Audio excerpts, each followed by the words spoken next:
Assalamualaikum warahmatullahi wabarakatuh. Adil Katalino bacuramin Kak Saruga basengat Kak Jubata. Arus. Kami dari Universitas Muhammadiyah Palangkaraya, Fakultas Ilmu Sosial dan Ilmu Politik, Prodi Administrasi Negara, mata kuliah Filsafat Administrasi dengan dosen pengampu Muhammad Nur Tanja MAP. Video ini dibuat untuk menyelesaikan salah satu tugas dalam mata kuliah Filsafat Administrasi yang berjudul Filsafat Administrasi Barat dan Filsafat Administrasi Indonesia. Sebelum lanjut ke pembahasan, izinkan kami untuk memperkenalkan diri terlebih dahulu. Yang pertama, dengan saya sendiri, Siti Imelia, dengan NIM 2311026933. Dan yang kedua, dengan Muhammad Rashid Ridho, dengan NIM 2311027865.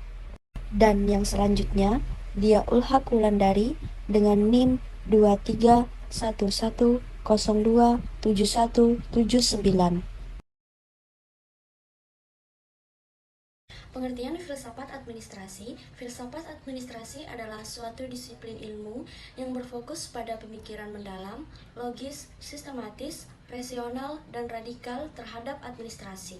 Dalam pengertian ini, administrasi tidak hanya berarti pengelolaan organisasi atau birokrasi, tetapi juga melibatkan kajian hakikat organisasi, kepemimpinan, tugas dan kewajiban administrator, serta kerjasama dalam menerapkan prinsip-prinsip administrasi dan sistem pengelolaannya. Filsafat administrasi barat adalah studi tentang prinsip-prinsip dan nilai-nilai yang mendasari praktik administrasi. Hal ini bertujuan untuk memahami bagaimana organisasi bekerja secara efektif dan efisien, serta bagaimana mereka dapat mencapai tujuannya. Filsafat administrasi barat telah berkembang selama berabad-abad dan telah dipengaruhi oleh berbagai aliran pemikiran, termasuk filsafat moral, filsafat politik, dan filsafat ilmiah. Berikut adalah beberapa contoh tokoh penting dalam filsafat administrasi barat, seperti Woodrow Wilson pada tahun 1856 sampai 1924, dan yang selanjutnya ada Frank Goodenough pada tahun 1859 dan 1914, dan yang terakhir ada Lothar Gulick pada tahun 1892 dan tahun 1993. Paradigma utama dalam filsafat administrasi barat menawarkan berbagai paradigma untuk memahami dan menafsirkan organisasi dan praktiknya. Berikut ada beberapa penjelasan singkat dari beberapa paradigma utama dalam filsafat administrasi barat, seperti poin pertama, administrasi ilmiah,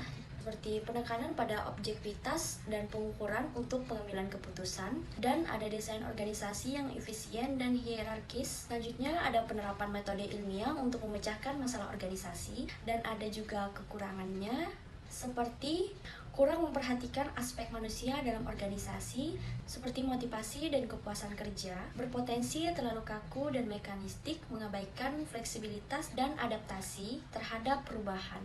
Poin kedua ada hubungan manusia, penekanan pada hubungan antar manusia dan kerjasama, dan pentingnya motivasi dan kepuasan kerja karyawan, gaya kepemimpinan yang demokratis dan partisipatif, dan ada kekurangannya seperti berpotensi terlalu fokus pada kepuasan individu, mengabaikan tujuan organisasi secara keseluruhan, dan juga kurang memperhatikan aspek struktural dan kontekstual dalam organisasi.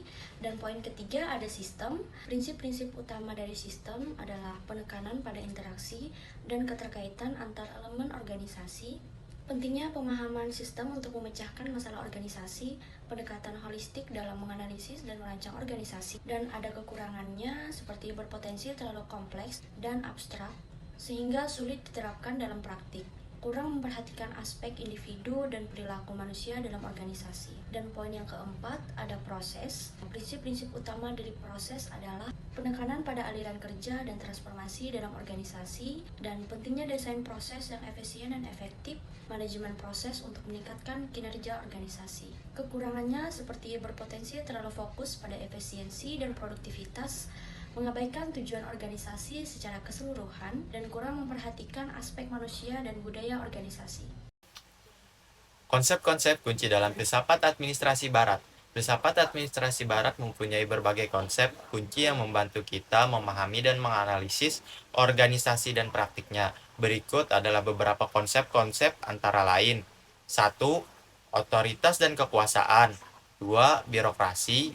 3. Akuntabilitas. 4. Efisiensi dan efektivitas. 5. Kepemimpinan. 6. Pengambilan keputusan. 7. Organisasi. 8. Struktur organisasi, dan 9. Teori motivasi. Konsep-konsep kunci ini hanyalah sebagian kecil dari banyak konsep yang ditawarkan oleh filsafat administrasi barat. Memahami konsep-konsep ini dapat membantu para pemimpin, manajer, dan individu yang tertarik untuk memahami dan menganalisis organisasi dan prakteknya dengan lebih baik. Penting untuk dicatat bahwa konsep-konsep ini tidak statis dan terus berkembang seiring dengan perubahan dalam lingkungan organisasi dan praktek manajemen. Selanjutnya saya akan menjelaskan tentang filsafat administrasi Indonesia. Filsafat administrasi Indonesia adalah studi tentang prinsip-prinsip dan nilai-nilai yang mendasari praktik administrasi di Indonesia. Hal ini bertujuan untuk memahami bagaimana organisasi publik di Indonesia bekerja secara efektif dan efisien, serta bagaimana mereka dapat mencapai tujuan dalam konteks budaya dan sosial. Latar belakang filsafat administrasi Indonesia berkembang dengan pesat sejak kemerdekaan Indonesia pada tahun 1945. Hal ini didorong oleh beberapa faktor, antara lain yang pertama, kebutuhan untuk membangun administrasi publik yang baru. Indonesia membutuhkan administrasi publik yang baru setelah kemerdekaan untuk menggantikan sistem kolonial Belanda. Yang kedua, tantangan pembangunan. Indonesia menghadapi banyak tantangan pembangunan setelah kemerdekaan, seperti kemiskinan, ketimpangan, dan kekurangan infrastruktur. Selanjutnya, yang ketiga, dinamika budaya dan sosial. Indonesia memiliki budaya dan nilai-nilai yang unik yang perlu dipertimbangkan dalam pengembangan administrasi publik. Poin selanjutnya adalah paradigma dan nilai-nilai dasar filsafat administrasi Indonesia. Filsafat administrasi Indonesia berakar pada budaya dan nilai-nilai luhur bangsa dengan paradigma yang menekankan kepada yang pertama, gotong royong. Semangat kerjasama dan saling membantu untuk mencapai tujuan bersama. Hal ini tercermin dalam tradisi gotong royong yang telah lama ada di masyarakat Indonesia. Yang kedua, musyawarah mufakat. Pengambilan keputusan secara bersama-sama melalui diskusi dan musyawarah untuk mencapai mufakat. Paradigma ini menekankan pentingnya menghargai pendapat dan partisipasi semua pihak dalam proses pengambilan keputusan. Yang ketiga, keadilan sosial. Pendistribusian sumber daya dan peluang secara adil dan merata untuk seluruh rakyat Indonesia. Paradigma ini bertujuan untuk mewujudkan masyarakat yang sejahtera dan berkeadilan sosial. Yang keempat, kearifan lokal. Dalam kearifan lokal, pengetahuan dan nilai-nilai tradisional yang diterapkan dalam administrasi publik. Kearifan lokal dapat menjadi sumber solusi untuk berbagai permasalahan yang dihadapi oleh masyarakat Indonesia. Adapun nilai-nilai dasar yang mendasari filsafat administrasi Indonesia meliputi yang pertama, Pancasila. Pancasila 5 dasar negara Indonesia yang menjadi pedoman bagi seluruh rakyat Indonesia, termasuk dalam penyelenggaraan administrasi publik. Kemudian ada nilai-nilai kemanusiaan. Menghormati dan menjunjung tinggi harkat dan martabat manusia dalam setiap aspek penyelenggaraan administrasi publik. Selanjutnya, keterbukaan dan akuntabilitas. Menyelenggarakan administrasi publik secara terbuka dan akuntabel kepada masyarakat. Lalu, profesionalisme. Melaksanakan tugas-tugas dan tanggung jawab dengan profesionalisme dan integritas tinggi. Kemudian, efisien dan efektivitas. Mengelola sumber daya dan waktu secara efisien dan efektivitas untuk mencapai tujuan organisasi. Paradigma dan nilai-nilai dasar filsafat administrasi Indonesia dapat diterapkan dalam berbagai aspek penyelenggaraan administrasi publik, seperti perumusan kebijakan publik, penyelenggaraan pelayanan publik, penegakan hukum, serta pembangunan infrastruktur. Filsafat administrasi Indonesia menawarkan paradigma dan nilai-nilai dasar yang relevan dengan konteks budaya dan sosial Indonesia. Dengan menerapkan paradigma dan nilai-nilai dasar ini, administrasi publik di Indonesia diharapkan dapat mencapai tujuan untuk mewujudkan masyarakat yang sejahtera, adil, dan makmur. Berikut adalah konsep-konsep kunci dalam filsafat administrasi Indonesia.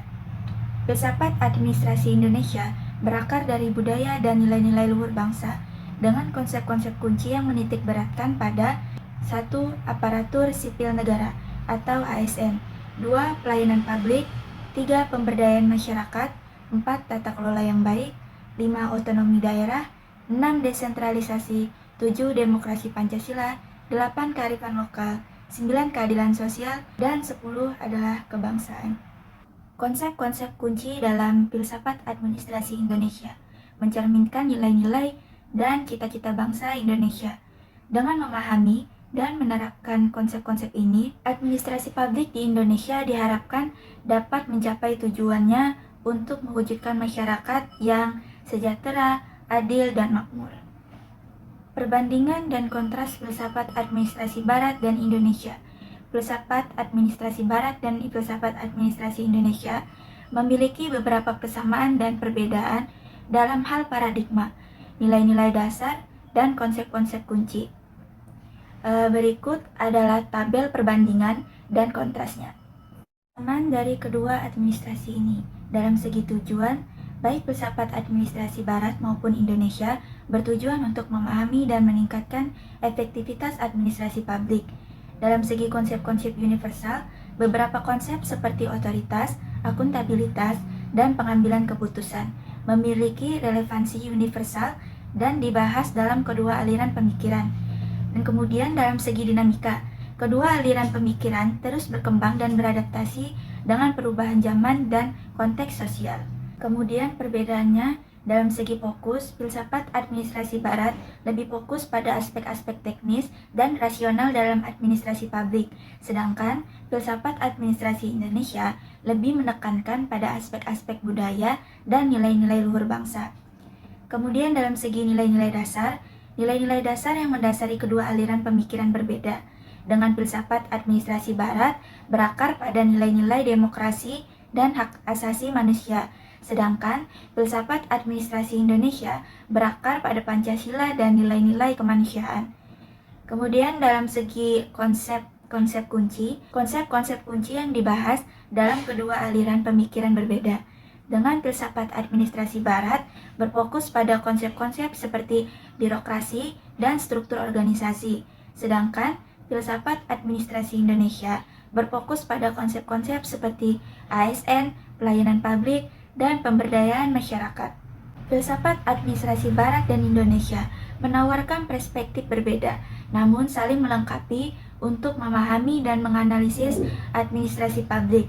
Memahami kedua aliran pemikiran ini dapat membantu para pemimpin, manajer, dan individu yang tertarik untuk memahami dan meningkatkan efektivitas administrasi publik di konteks global dan lokal.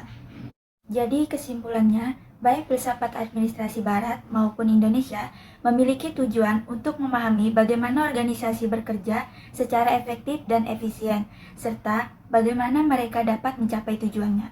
Filsafat administrasi Barat berkembang dari berbagai aliran pemikiran seperti filsafat moral, politik, dan ilmiah.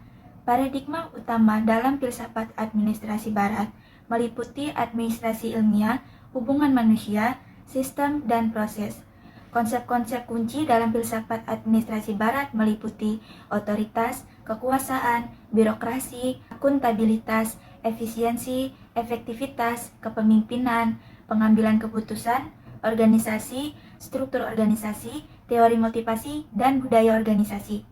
Filsafat administrasi Indonesia berakar pada budaya dan nilai-nilai luhur bangsa dengan paradigma yang menekankan gotong royong musyawarah mufakat, keadilan sosial, dan kearifan lokal. Nilai-nilai dasar filsafat administrasi Indonesia meliputi Pancasila, nilai-nilai kemanusiaan, keterbukaan dan akuntabilitas, profesionalisme dan efisiensi, serta efektivitas. Konsep-konsep kunci dalam filsafat administrasi Indonesia meliputi ASN, pelayanan publik, pemberdayaan masyarakat, tata kelola yang baik, otonomi daerah, desentralisasi, demokrasi Pancasila, kearifan lokal, keadilan sosial, dan kebangsaan. Memahami filsafat administrasi Barat dan Indonesia secara komprehensif adalah kunci untuk memahami praktik administrasi di Indonesia secara menyeluruh. Dengan memadukan pengetahuan dari kedua perspektif ini, kita dapat mengembangkan solusi yang lebih efektif dan inovatif untuk mencapai tujuan pembangunan nasional dan mewujudkan masyarakat yang sejahtera, adil, dan makmur.